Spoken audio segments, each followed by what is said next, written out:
Thank you so much for coming back to JCal's View. I don't know why you torture yourself, but I thank you so much for doing so. This is JCal's View. I'm JCal, and this is the journey of a journalist, the only podcast about a journalist's journey into the world of professional wrestling and creating content. And, well, this is a presentation of alliance-wrestling.com, and I've been thinking a lot lately about my time writing in wrestling. Now, some of you guys know I've been doing this for quite some time. I didn't just start in the last year or so. And for those of you who have recently found us because of the show in Nashville or the trip to China, hey, I appreciate you guys listening in, and that's awesome. My history with professional wrestling in terms of creating content goes all the way back to 2004 when I started writing for SoCalUncensored. I started doing match reviews or little interviews and really enjoyed doing it. I felt like I was giving back to my community. And I actually, writing for SoCalUncensored, came up with the idea of alliance-wrestling.com because I felt like the fans of the NWA were well underserved. I mean, I used to go to all the message boards, the DVD-Rs, the wrestling news providers, the wrestling news source, PWI, not the magazine, but the Wrestling One, all these sites, and they were great at covering wrestling on the East Coast. They were great at covering wrestling in general, but there was a lot to be desired in terms of recording the history of the NWA. It was at this time that I would start learning about guys like Damian Wayne and one of my personal favorites, Chance Prophet, Phil Shatter, and of course the guys that I knew from Southern California, like Scrap Iron Adam Pearce, Los Luchas, the Real American Heroes, and I mean the list kind of goes on and on. And I had a lot of fun covering the NWA in its early days because, to be honest, I was the only one doing it. When the NWA split from TNA, the NWA's coverage on a mainstream scale pretty much went to nil. You would have Bill Barron's NWA News and Notes that would pop up on wrestling1.com or onewrestling.com. I can't remember the name of that site. Regardless, so I kind of felt like it was my duty, as and like I said, when the split was announced, there was a tournament announced, and although I could gauge the interest of NWA fans based on message boards, people were excited, but no one knew where to go to see the matches. No one was really reporting on it. So that was kind of my mission. Is I started off just covering the NWA World Title Tournament, and then I was covering my local NWA groups out here in Southern California, and it just seemed like there was a need, a space that wrestling fans needed occupied for NWA coverage. So that's how I got started. It wasn't long after founding the alliance-wrestling.com that I started doing podcasts. And you guys might not know this because I sound still like a rookie on these podcasts, but I actually started back in 2010. I started doing these podcasts as a way to, again, just share the knowledge of wrestling. I had one actual person request that we did more audio-based podcasts or an audio-based web features because people wanted to hear what was going on with wrestling when they were driving or whatever. So we started the Alliance Report, which became the Alliance Guys, and Talk NWA, back to the Alliance Guys. And I still enjoy doing the Alliance Guys with my friends Jaden and DKM. We still do that every so often. And then I started running SoCalUncensored, which was a blast. I enjoyed running the site. The owner, Steve, SoCal Steve, took a brief hiatus from wrestling in a couple of years, actually, to focus on family, his career, and all that good stuff. And since I was kind of already established what I was doing, I felt like taking on another thankless job would be a good idea. And it was fun for a couple of years. We did it for, I want to say from 2011, 2010. maybe even earlier. My dates are kind of mixed up, and I'm sorry if I sound kind of out of it, but yeah, we did SoCal Uncensored for quite some time, and that's what spawned the first JCal's View, which was a written form. It was a news and notes of the Southern California wrestling scene, and now it's kind of transpired into what it is today, which is a podcast. And then for a brief time, and you guys probably don't remember this, before Access became the media site that it is, there was a website dedicated to niche writing. It was called The Examiner, and The Examiner was all across the United States. It wasn't connected to like the Washington Examiner or anything like that. But it was a website where you could, anybody could write about any topic. And what was kind of nice is you got paid for writing about topics. So, of course, I took my love of professional wrestling to there. And I was the Southern California Examiner. And I wrote about championship wrestling from Hollywood. I wrote about what was going on in the WWE, and I wrote about what was happening in my local wrestling promotions. And that was a blast. Unfortunately, the parent company of the Examiner was bought out by Access TV. So if you were to go look for my articles from then, you can't find them. Which is kind of what I wanted to talk about today was archives. As a content creator, it's important to make sure that you have your work saved. And I know that sounds ridiculous because a lot of you who are writing for your own websites, I mean, you have that stuff backed up. It's on WordPress, it's saved and all that great stuff. But when you start writing for other people, that's still your content. Regardless of what kind of deal is made, those are your words. You put your thoughts onto that spreadsheet or worksheet or whatever you're using to write your documents down. And thankfully I was able to recover some of my Examiner articles, but I did lose a great deal of them, and that always kind of bums me out. I remember writing about the Guerrero family legacy, and unfortunately that article got lost, and that was prior to Chavo's passing. But it was one of those things where I just kind of beat myself up about wishing I would have been more diligent about saving copies of that stuff. But, you never think about that in the moment, I guess. So for anyone listening to the show today, if you are any kind of content creator, make sure you have backups. Make sure you have archives.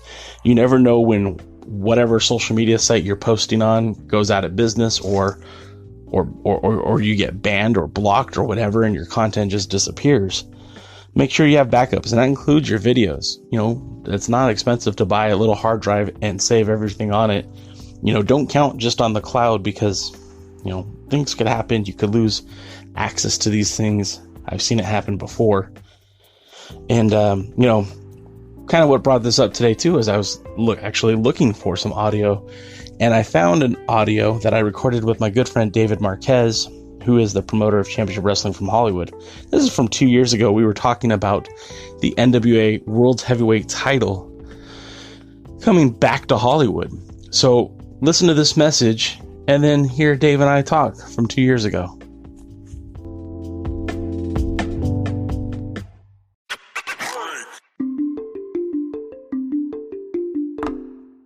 This is obviously the NWA World Heavyweight title is coming. It's the first time that the title's been here. Well, I don't even think the world title's been in this building. It was here. No, it wasn't here. No. So, although those longtime fans of Championship Wrestling from Hollywood are familiar with the championship title, you're more or less introducing a world title to a new audience. How should I word this? Do you think that it would be an easy task to bring a world championship back into this company that has been almost forgotten for at least 6 years? Well, I mean, when we brought it in the first time, it was forgotten about too, even though it was on bigger television. Yeah. I think that that particular title, physical title, the actual look of it, it hasn't. We had many times to change that Dome Globe title. It's called. or Sweet Charlotte, as Pierce would call it, or the 10 pounds of gold, as everybody else knows it as. We had many opportunities to change the design. In fact, it was changed once when Dan Severn had the title, but it's always reverted back to that 1972 design. And I think it's quite possibly the most iconic thing outside of a human in pro wrestling. And I'm happy to be able to host it again. I'm happy that Billy Corrigan has agreed to work with us. Mind you, I have no management, I have no ownership, I have not a lot of say in what happens with it. I can suggest things. He's assigned David Lagana to us, and luckily we have a relationship, a personal friendship, and a business relationship, and that we can make it all work. So I'm happy that it's going to be featured again. I don't know how long it's going to be featured for, and I don't know where the long term of that's going to go. But it's you want to talk about satisfying? It's very satisfying to see it back and hopefully presented on a different scale.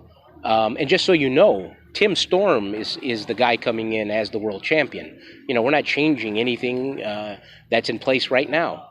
So he's due something, I would say. And if things were different over the last 5-6 years, we would have featured all the other champions as well if this was around. But the NWA World Title is a very special thing in professional wrestling, and it is. I do consider it on a different scale than the United Wrestling Network title. Don't get me wrong; it is what it is, and I think we all look at it as that. But the United Championship will be something different that I hope in time will be at the same stature of what people think about when they do think about the 10 pounds of gold. So we look at not just championship wrestling from Hollywood, but the whole United Wrestling Network. And off the top of my head, I can name probably 6 or 7 of the promotions who are really out there waving the banner. Is the agreement with Dave Lagana and Billy Corgan featuring the entire United Wrestling Network or just championship wrestling? Well, right now, it's as far as I know, anyone could book the NWA World Title. As far as I know, I'm going to go ahead. I will use it in Arizona right now. If I see a spot for it in CZW, where I have influence, I'll make the suggestion. I'm not pushing anything on DJ and those guys there to use or go by a corporate anything. So we're just working on that. But if there's an opportunity to showcase it, we will. Just right now, it's to keep it relevant on TV, keep people their eyes on it, get them re-educated to it. These 110 stations are going to help. Our entire distribution will help. Our history with it will help. The 7 Levels of Hate was exciting. People might not really think Blue Demon did anything for us, but they're wrong. Blue Demon did a lot for us. The Brent Albright, Adam Pearce switch in New York with Ring of Honor was huge. So the modern audience, I'm not sure if a indie fan today looks at the NWA through the same eyes as the ECW times of the NWA or even the end of the Crockett period. I think that there's a brand new audience. Look at, and I know a lot of people tease me about when I bring Disney up, but think of Mickey Mouse.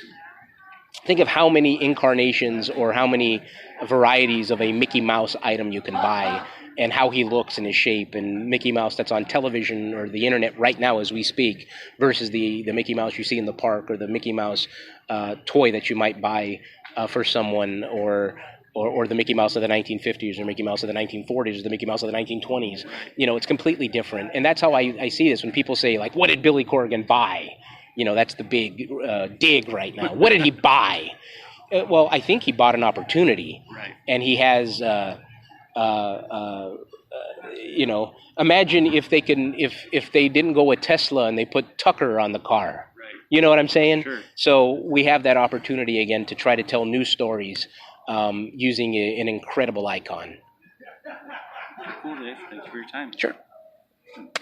The old wrestling handshake, right? Make sure these guys are set up.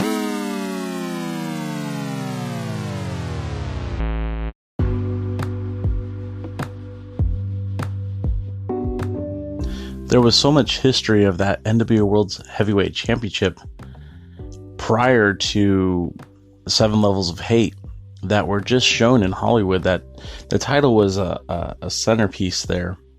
And to see it go away, it was kind of a tragedy. I mean, there was no wrestling promoter at the time who put more effort into getting a grand scale inclusion for that NWA Worlds Heavyweight Championship. And it was really sad, even for me as a fan, to see the title no longer there. But, 2 years ago it came back. It seems like it's still going to be a part of the Hollywood lore for years to come. In fact, they've recently announced that Championship Wrestling from Arizona will be booking Willie Mack to take on Ray Rosas. And that was a feud that was over the Hollywood Heritage title just a few months ago. So it's kind of picking up where it left off, but this time in Arizona, instead of the Heritage title, it's the NWA National Championship. And, I don't know if it's the time or not for Willie Mack to lose that belt, but couldn't ask for a better guy in Ray Rosas to be that champion. And I think he would play well all over the United States. But I digress, because this is a podcast about the journey, and I really do appreciate you guys listening to this. One thing I have been mulling over is starting to include some old interviews from the past. I've done a few recently with, I think I had one with Willie Mack a few months ago, and you did one with Scorpio Sky a few months ago. I think we did. And I have a lot of these audios. Like I said, I was podcasting since 2010, and there was a few years there where it was consistent, like every weekend. So I don't know if you guys are interested in hearing some of my old interviews. Leave a comment wherever you listen to the show, if you subscribe, or just tweet at me at the Alliance Blog or at First to Third, or you can find us on Facebook at the Alliance Blog. You can find us on Instagram at the Alliance Blog. Tell us if you want to hear some stories from the past, or you want to hear about old interviews. Let me know, and we'll consider doing that. But if you did like the show, and wherever you're listening to it, please hit that subscribe button. It would mean a lot to me. We're trying to figure out where the best platforms are to release the show, and your listenership means everything to me. So I appreciate that, guys, and I think that's going to do it for us this time. Again, this is J Cal's View, the journey of a journalist, and I've been J Cal, and you've been great. We'll see you at the matches.